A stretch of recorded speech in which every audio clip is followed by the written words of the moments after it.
what I began to notice at Cadillac, and this is something that is symptomatic of all, I think, black folks in corporate America.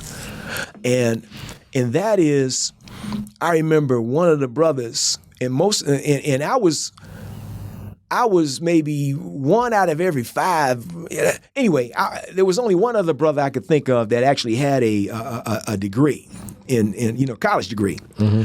A lot of these brothers were smart brothers, but they learned IT, information technology, from being in the service, doing things in the Army, and then I guess getting out and picking up the skills, But Derek, real smart database brother, older than me, was showing me the ropes at Cadillac. I remember Chuck Holmes and some of those other guys.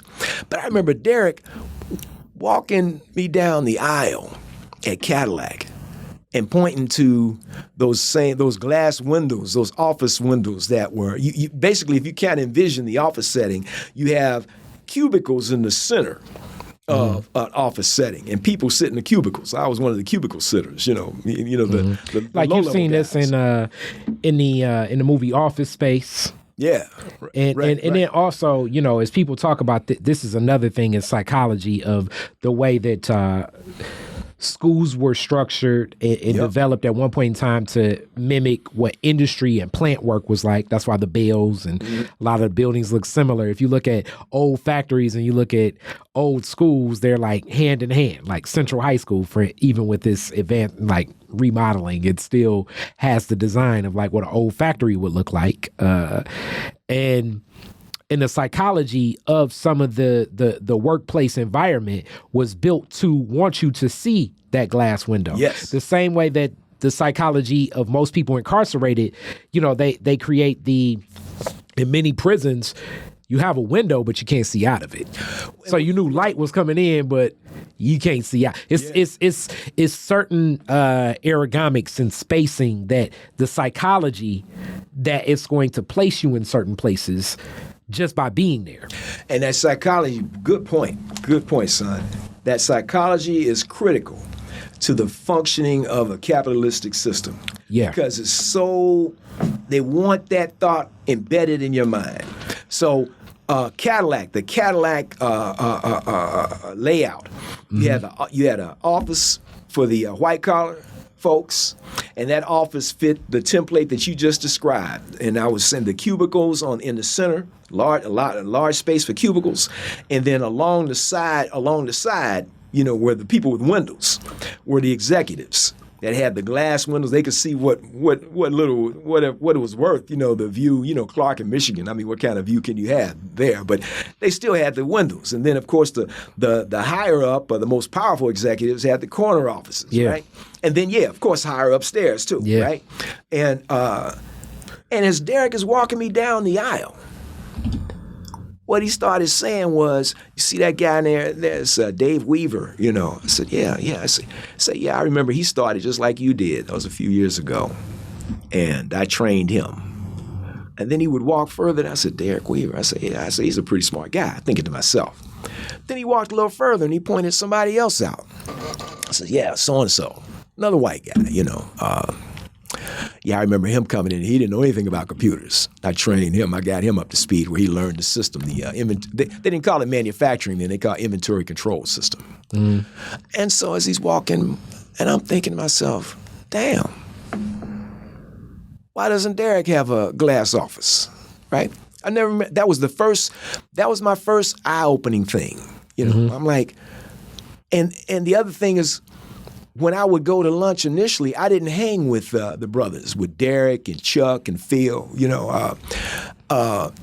was the young college folks like me coming in.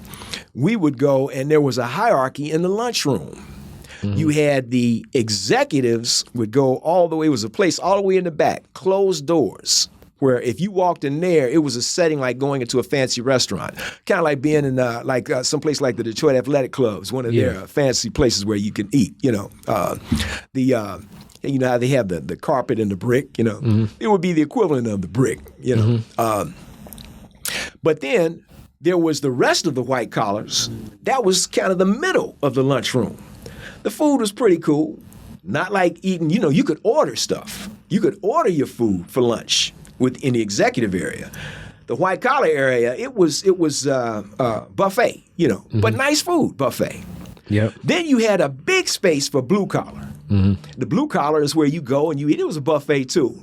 It was noisy. People coming in and out. You could actually hear some of the noise coming from the factory and all of that.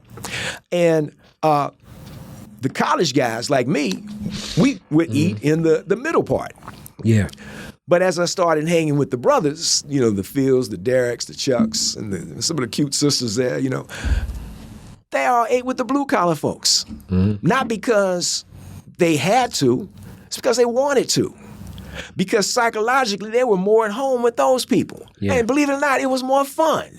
Higher up the hierarchy, I think I ate in the executive lunchroom maybe twice.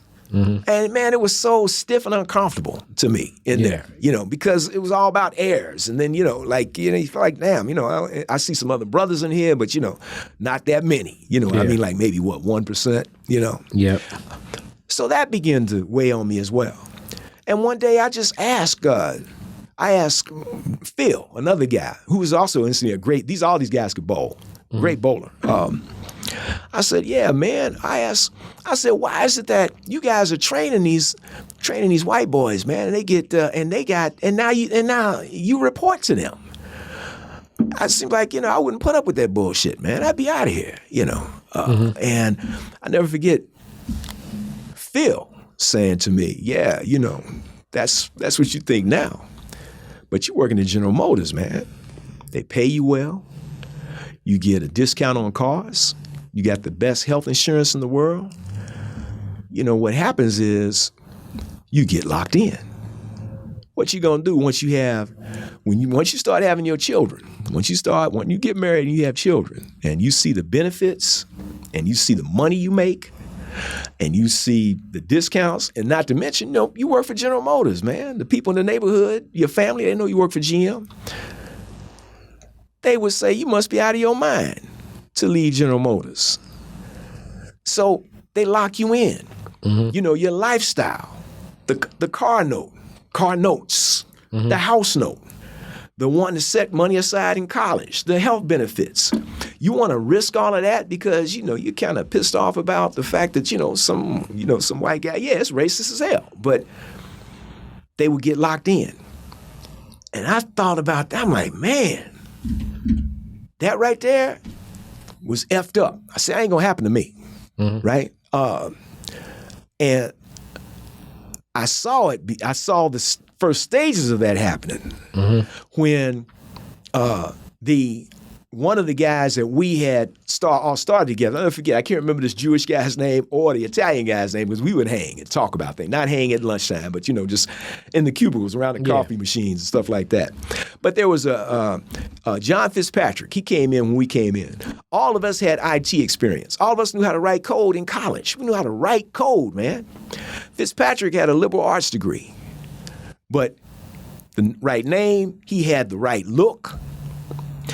And I'm thinking, he's cool, but he's not going to go too far here. This is information technology. He's not going to be able to, this back then it was computer systems, Yeah.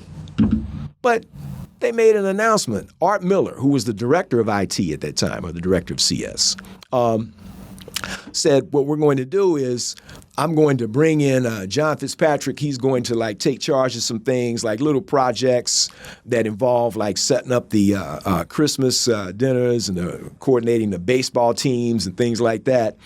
So he's going to work a little closer with me, and he's going to come in more on the finance side. He's going to do some IT, but he's going to be on the finance side.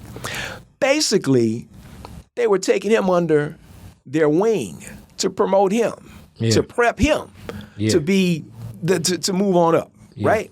And I never forget me and I can't remember this Mike Fisher, that was his name. The guy we were standing outside the elevator, one of the elevators at Cadillac, and Bob Socia, who was one of the white guys moving up. Bob Socia ended up being president of the Chinese or the division of GM, big time division of GM in China, right? Yeah. But he was young just like us back then, right? I never forget his embarrassed look as those elevators closed while Mike Fisher and I were looking at him and John Fitzpatrick. And John Fitzpatrick innocently asked him, what exactly is depreciation? Now, if you're in business school, especially in wait, and they said we're prepping him for finance. Yeah, so it's not like we're prepping him for like blueprints or something like that. But to be a person that's about to move into running something in finance and not know what depreciation is like damn near. Yeah, they were basically making him. It was a unilateral move up, where man, you don't know these fundamentals that we all learned in college, man. And so the elevators closed, and, Mike and I, at that time, we looked at each other and kind of laughed. But I think both of us were like, this is fucked up, man. So they're prepping this guy, right? Yeah. I remember getting into an argument with my project leader. And this is when I was ready to leave General Motors. And this is some of your grandfather coming out in me, I guess. Yeah, probably. Because I said to him, we're working on a project one day. We were in the men's bathroom. And his name is Leroy Tuttle, Navy man. He didn't have a college degree either, but again, back then it was common for these guys to big, tall guy too, friendly too. I like Leroy, but this time we were, we got into it. I said, you know what, Leroy, I should be a project leader right now. Everything that you know, I know. I can do everything that you do, and there's no reason why I shouldn't be a project leader. I shouldn't have to wait my turn. I remember saying that to him. And he's like, you know what? You don't understand how this place works here, do you? You really don't, I never forget that same guy. When I was, this is the classic, like in the movies, when you're in the toilet, I was on the toilet. This is a different setting. And I heard him talking to another white guy. And he was saying, I can't remember what it was, but it was something derogatory about black folks, And I said, yeah, this just ain't for me. Let me talk to you about Detroit is Different, the community group. The community group is the project effort where we're going to be doing the Alaa Studio project for outdoor podcasting, the gardening, and the performance. Make sure you give like everybody else that's given so far to this great campaign. We got $885. I want to get to $2,500. I got faith we'll get there with your support so we can stay creative, keep this thing in the summer, keep this thing outside, and keep this thing going. Detroit is different. It's educational, informational, and also entertainment. Remember, when you give to Detroit is Different community group, you're giving to a neighborhood, you're giving to yourself, and you're giving to the platform for Black voices to truly express what's on our hearts and minds. So give today to the Detroit is Different community group through PayPal or Cash App. And make sure that you're supporting because Detroit is different.